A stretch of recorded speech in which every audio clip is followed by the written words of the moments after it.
Hello friends, welcome back to our channel. Friends, వీడియోలో మనం ఈరోజు అన్ని న్యూస్ పేపర్లో వచ్చినటువంటి ఇంపార్టెంట్ ఎడ్యుకేషన్ అప్డేట్స్తో పాటు చాలా ముఖ్యమైనటువంటి కరెంట్ అఫైర్స్ కూడా రావడం జరిగింది. ఈరోజు అయితే చాలా ఇంపార్టెంట్ అప్డేట్స్ ఉన్నాయి. వీడియోని ఎక్కడా స్కిప్ చేయకుండా ఎండ్ వరకు చూడండి. చూసే ప్రతి ఒక్కరికి ఖచ్చితంగా లైక్ చేయండి. డైలీ 1 to 2 hours వర్క్ చేసి దాదాపుగా 10 న్యూస్ పేపర్ చదివి ఇన్ఫర్మేషన్ మీకు అందించడం జరుగుతుంది. చాలామంది చూస్తున్నారు కానీ లైక్ చేయట్లేదు. ఖచ్చితంగా లైక్ చేయండి. ఈ వీడియోకి అయితే నేను 2000 లైక్స్ ఎక్స్పెక్ట్ చేస్తున్నాను. ఇది ఎవరికైతే యూజ్ ఉంటుందో వారికి షేర్ చేయండి అండ్ సబ్స్క్రైబ్ చేసుకొని చూడండి. రెగ్యులర్గా మీకు జాబ్ అప్డేట్స్ అంతాయి. మన ఛానల్కి సంబంధించిన టెలిగ్రామ్ గ్రూప్లో కూడా జాయిన్ కాండి. సో దాంట్లో కూడా రెగ్యులర్గా జాబ్ అప్డేట్ షేర్ చేస్తున్నాను. మీకు చాలా యూజ్ ఉంటుంది. ఆ గ్రూప్లో కంపల్సరీ జాయిన్ కాండి. ఫ్రెండ్స్, మన ఛానల్ ద్వారా మన యాప్లోకి ఇండిపెండెన్స్ డే సందర్భంగా తీసుకొచ్చినటువంటి ఆఫర్స్ అనేటువంటివి ఈరోజు మధ్యాహ్నం 2 PM వరకు అయితే ఉంటాయి. 2 PM తర్వాత వీటి యొక్క ప్రైజెస్ అనేటువంటి చేంజ్ అయిపోతున్నాం. ఎవరైనా కావాలనుకుంటే 2 PM లోపు ఈ కోర్సెస్ తీసుకునేటువంటి ప్రయత్నం చేయండి. సో 199 రూపీస్కే మనం చాలా కోర్సెస్ అందిస్తున్నాం. టీజీపీఎస్సీ గ్రూప్ 2 గ్రూప్ 3కి సంబంధించిన ఫుల్ కోర్సెస్ కావచ్చు అండ్ టీజీపీఎస్సీ గ్రూప్ 2 గ్రూప్ 3కి యూజ్ అయ్యేటువంటి టెస్ట్ సిరీస్ కూడా 199కి అందిస్తున్నాం. సో దీని ప్రైస్ అనేది 299 కాబోతుంది. ప్రతి కోర్స్ యొక్క ప్రైస్ మినిమం 299, 399 ఆ రకంగా అయితే పెంచబోతున్నాం. ఎవరైనా కావాలనుకుంటే ఈరోజు తీసుకునే ప్రయత్నం చేయండి. And SI constable, forest beat officer సంబంధించినటువంటి ఫుల్ వీడియో కోర్సెస్ కూడా 199 రూపీస్కే ఉన్నాయి. అండ్ టెట్ కమ్ డిఎస్సి ఎస్జిటికి సంబంధించినటువంటి ఫుల్ కోర్సు కూడా 199కే అందిస్తున్నాం. ఇంకా అవే కాకుండా కరెంట్ అఫైర్స్ పీడిఎఫ్ కూడా 25 రూపీస్ చెల్లించి మీరు పీడిఎఫ్ను డౌన్లోడ్ చేసుకొని ప్రింట్ తీసుకోవచ్చు. ఒకసారి యాప్ డౌన్లోడ్ చేసుకొని తీసుకునేటువంటి ప్రయత్నం చేయండి. ఫ్రెండ్స్, ఈరోజు న్యూస్ పేపర్లో వచ్చినటువంటి అప్డేట్స్ కనుక చూసినట్లయితే మనకి ఇక్కడ ఫస్ట్ అప్డేట్ వచ్చేసి డిఎస్సి పరీక్ష పేపర్ లీక్ అనేటువంటి క్వశ్చన్ మార్క్ తోటి మనం ఇక్కడ నమస్తే తెలంగాణలో ఒక అప్డేట్ అయితే చూడవచ్చు. ఎస్జిటి పేపర్ లీక్ అయిందంటున్న అభ్యర్థులు ఒకే ప్రశ్న 2 సార్లు పునరావృతం, అది ఒకే పోస్టుకు. ఒకే ప్రశ్న మరో పేపర్లో ఇలా 19 ప్రశ్నలు రిపీట్. డిఎస్సి పరీక్షల నిర్వహణలో భారీగా అక్రమాలు, ఉద్దేశపూర్వకంగానే చేశారంటున్న అభ్యర్థులు. పరీక్షలను రద్దు చేయాలని పలువురు డిమాండ్, కొందరు అధికారుల పాత్రపైన అనుమానాలు అని చెప్పేసి ఇక్కడ ఒక అప్డేట్ మనం చూడవచ్చు. సో దీనిపైన మీ ఒపీనియన్ కింద తెలియజేసేయడానికి ప్రయత్నం చేయండి. సో ఇక్కడ మనం చూసినట్లయితే రాష్ట్రంలో ఉపాధ్యాయ పోస్టుల భర్తీకి నిర్వహించినటువంటి డిఎస్సి పేపర్ లీక్ అయిందా, ప్రశ్నలు కావాలని కొందరు అధికారులు లీక్ చేశారా అన్న ప్రచారం ఇప్పుడు సోషల్ మీడియాలో జోరుగా సాగుతుంది. గత నెలలో డిఎస్సి కోసం ఒక పరీక్షలో వచ్చినటువంటి ప్రశ్నలు అదే పోస్టు భర్తీకి మరో రోజు నిర్వహించినటువంటి పరీక్షలో పునరావృతం కావడమే ఇందుకు నిదర్శనంగా నిలుస్తుంది. సెకండరీ గ్రేడ్ టీచర్ ఎస్జిటి పోస్టుల భర్తీకి నిర్వహించినటువంటి పరీక్షల్లో ఏకంగా 18 ప్రశ్నలు పునరావృతం అయ్యాయి. సో 4 రోజుల కింద వచ్చినటువంటి ప్రశ్నలే 5వ రోజు రిపీట్ అయ్యాయి. జూలై 19న మొదటి షిఫ్ట్లో సెకండరీ గ్రేడ్ టీచర్ ఎస్జిటి అభ్యర్థులకు ఇచ్చినటువంటి ప్రశ్నపత్రంలో ప్రశ్నలు జూలై 23న నిర్వహించినటువంటి 2వ సెషన్లో రిపీట్ అయినట్లు ఇక్కడ మనం చూడవచ్చు. సో విచిత్రం ఏమిటంటే ప్రశ్న నెంబర్ కూడా మారలేదు. 2 పేపర్లోనూ ఒకే నెంబర్ ఇవ్వడం గమనార్హం. ఇక ప్రశ్నలు అచ్చు దిగినట్టుగా ఉండగా ఆప్షన్లు సైతం ఒకే రకంగా వచ్చాయి. సో సహజంగా పరీక్షకు ముందే ప్రశ్నలు బయటకు వచ్చినా లేకుంటే పేపర్ బయటకు వచ్చినా పేపర్ లీకేజ్గా పరిగణిస్తారు. సో పరీక్ష ప్రారంభమయ్యాక బయటకు వస్తే పేపర్ అవుట్గా పరిగణిస్తారు. అయితే 23న పరీక్ష ప్రారంభానికి ముందే 18 ప్రశ్నలు బయటకు వచ్చాయంటే దీన్ని పేపర్ లీకేజ్గా పరిగణించాలని చెప్పేసి అభ్యర్థులు డిమాండ్ చేస్తున్నారంటే ఇక్కడ చూడవచ్చు. పరీక్ష పూర్తయిన తర్వాత కోచింగ్ సెంటర్ల నిర్వాహకులు కావచ్చు, పోటీ పరీక్ష శిక్షకులు వెంటనే ఆన్లైన్లో యూట్యూబ్లో కీ పేపర్ ఇచ్చారు. సో కొన్ని ప్రశ్నలకు అప్పటికప్పుడు సమాధానాలు ఆన్లైన్లో బయట పెట్టారు. సో 19న సైతం ఇలాగే పలు ప్రశ్నలు ఆన్సర్లు బయట పెడితే వాటిని చూసిన వారు 23న ఎగ్జామ్ రాసినటువంటి వాళ్ళకు లబ్ధి చేకూరే అవకాశం ఉందని చెప్పేసి ఇక్కడ అభ్యర్థులు అభ్యంతరాలు వ్యక్తం చేస్తున్నట్టు చూడవచ్చు. ఇది పేపర్ లీకేజ్ అని అభిప్రాయపడుతున్నారని చెప్పేసి ఇక్కడ ఇచ్చారు. సీఎం రేవంత్ రెడ్డి వైఫల్యం అంటే ఇక్కడ మనం చూడవచ్చు. సో తప్పిదాల మీద తప్పిదాలని చెప్పేసి ఇక్కడ ఇచ్చారు. ఇక్కడ ఆ ప్రశ్నలు ఏంటి అని కూడా చూడవచ్చు. సో జూలై 19న ఎస్జిటి పేపర్లో మొదటి షిఫ్ట్లో అడిగినటువంటి ప్రశ్నలు ఇక్కడ ఇచ్చారు. అండ్ 23లో జరిగినటువంటి పేపర్లో కూడా ఆ ప్రశ్నలు కూడా ఇక్కడ మనకు నెంబర్తో పాటు ఇక్కడ మనకు నమస్తే తెలంగాణలో ఇచ్చారు. సో ఇదే అప్డేట్ మనం ఈనాడు న్యూస్ పేపర్లో కూడా చూడవచ్చు. డిఎస్సిలో 18 ప్రశ్నలు పునరావృతం అని చెప్పేసి ఇచ్చారు. జూలై 19, 23 తేదీల్లో ఎస్జిటి సాంఘిక శాస్త్ర ప్రశ్నలన్నీ ఒకటే. అభ్యర్థులకు నష్టం ఉంటుందంటున్న విద్యాశాఖ నష్టం ఉండదంటున్న విద్యాశాఖ అని చెప్పేసి ఇక్కడ మనం ఒక అప్డేట్ ఈనాడులో చూడవచ్చు. సో ఇక్కడ సేమ్ మనకు అదే ఇన్ఫర్మేషన్ ఉంది. అయితే ఇక్కడ మనం చివరిలో కనుక చూసినట్లయితే ఆంగ్లంలో ఒకలా, తెలుగులో మరోలా అని చెప్పేసి మరొక పేపర్లో కూడా ఇట్లా వచ్చినాయంట. మరికొన్ని రకాల తప్పులు కూడా చోటు చేసుకున్నాయి. దీంతో అభ్యర్థులు అయోమయానికి గురయ్యారు. సో జూలై 30వ తేదీన ఉదయం పరీక్షలో స్కూల్ అసిస్టెంట్ సోషల్ తెలుగు మాధ్యమం పరీక్షలో కింది వాటిలో ఏది సరైందని ఆంగ్లంలో ప్రశ్న అడగగా తెలుగు అనువాదంలో మాత్రం ఏది సరైనది కాదు అని చెప్పేసి అడిగారంట. 6 ప్రశ్నలు అదే విధంగా ఉన్నాయంట, 1 కాదు 2 కాదు 6 ప్రశ్నలు ఇట్లా మనకు ఏది ట్రాన్స్లేషన్ ఎర్రర్స్ ఉన్నాయని చెప్పేసి ఇక్కడ వాళ్ళు ఇవ్వడం జరిగింది. అయితే ప్రశ్నలు లీక్ అయినట్లు కాదని చెప్పేసి విద్యాశాఖ చెప్తుంది. ఇక్కడ 18 ప్రశ్నల పునరావృతం విషయం మా దృష్టికి వచ్చింది. అయితే ఒక జిల్లాలో రాసిన వారు మరో జిల్లాలో పరీక్ష రాయరు.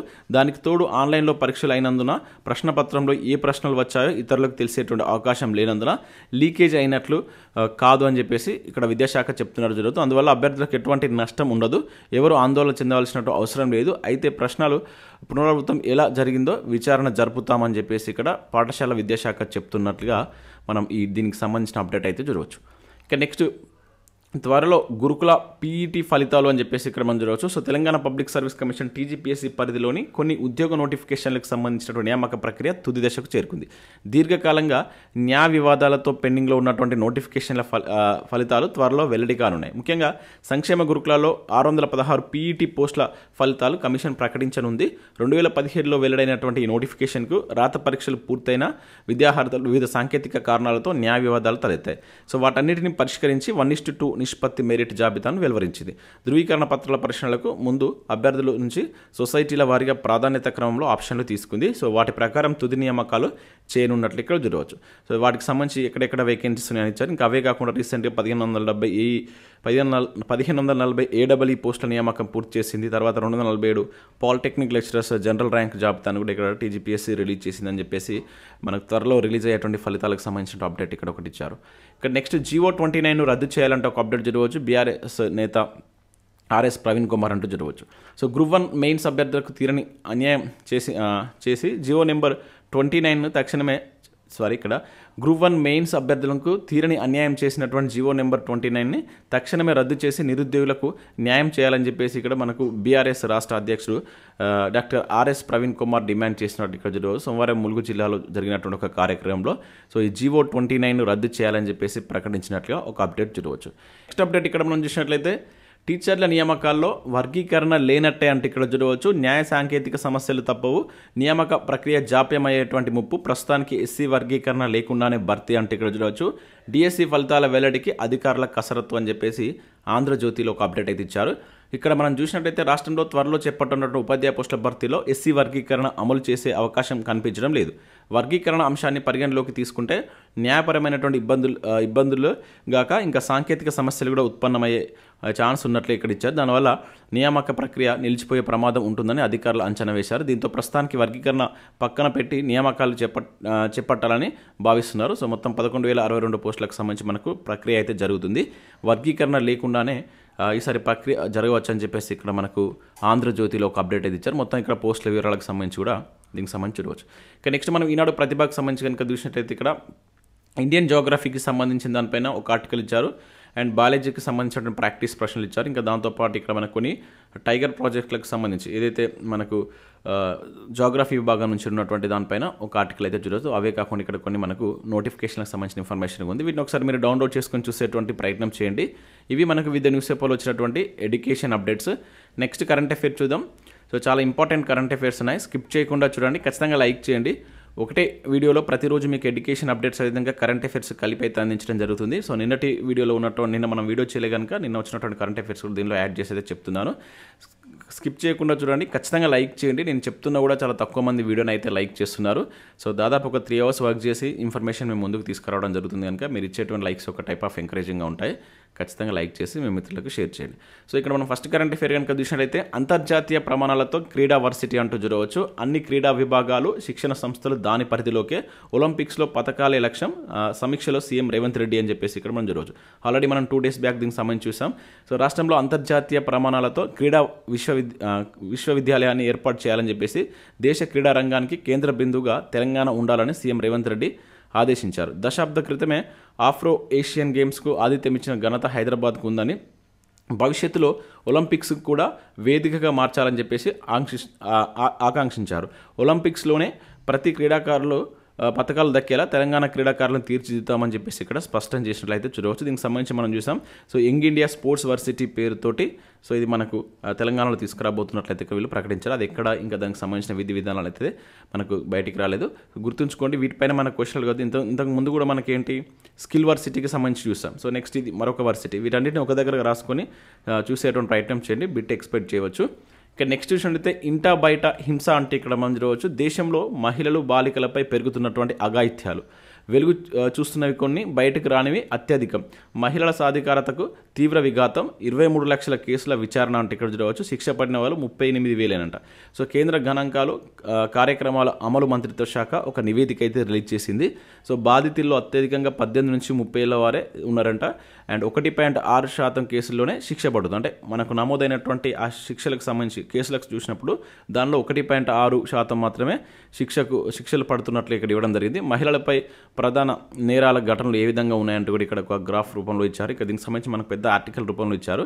నేను ఇది మన టెలిగ్రామ్లో షేర్ చేస్తాను, ఒకసారి చదివేయడం ప్రయత్నం చేయండి. దీనిలో మనకు కొన్ని ఇంపార్టెంట్ పాయింట్స్ కూడా ఉంటాయి కనుక ముఖ్యంగా గ్రూప్ 1 మెయిన్స్ రాస్తున్న అభ్యర్థులకు యూజ్ అవుతుంది. ఒకసారి దీన్ని మీరు చూసేటువంటి ప్రయత్నం చేయండి. ఇంకా నెక్స్ట్ చూసినట్లయితే రాష్ట్ర వ్యాప్తంగా 30 సమీకృత గురుకులాలు అంటే ఇక్కడ చూడవచ్చు. ఒక్కో కాంప్లెక్స్లో 4 పాఠశాలలు.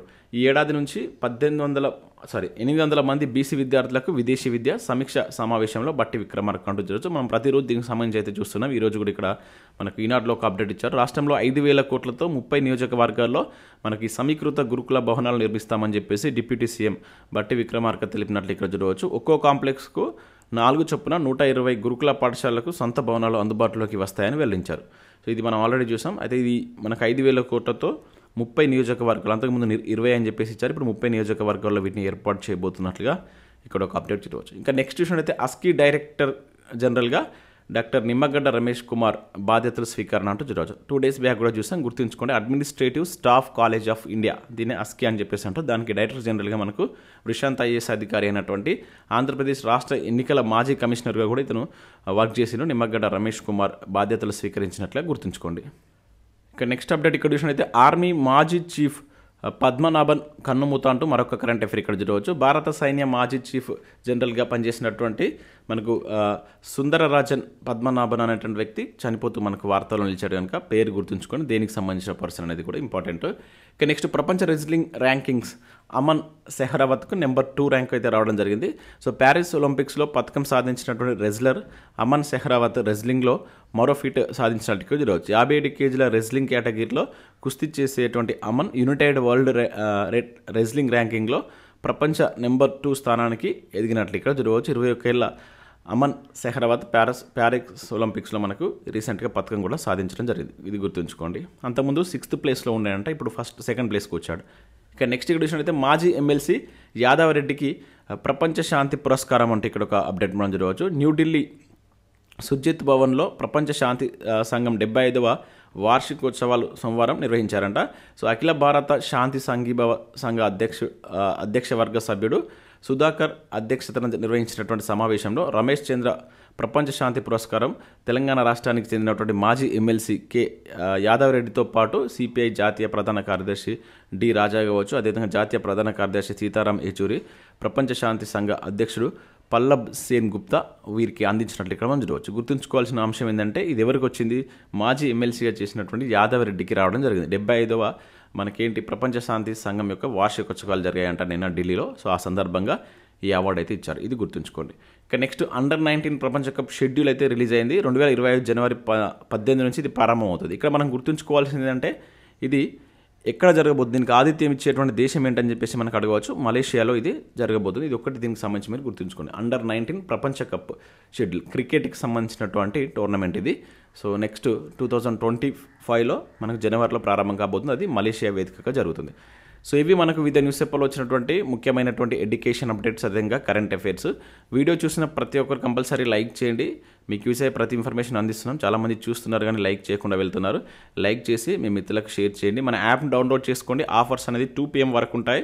సో తర్వాత ప్రైజెస్ అనేటువంటిది ఇంక్రీజ్ చేస్తాం. మళ్ళీ ఆఫర్ అయితే ఉండదు, ఎక్స్టెండ్ చేయడం ఉండదు. కనుక ఎవరైనా కావాలనుకుంటే ఈరోజు ఈ ఆఫర్ని మీరు యూజ్ చేసుకునే ప్రయత్నం అయితే చేయండి. Thanks for watching. Thank you ఎవరైనా.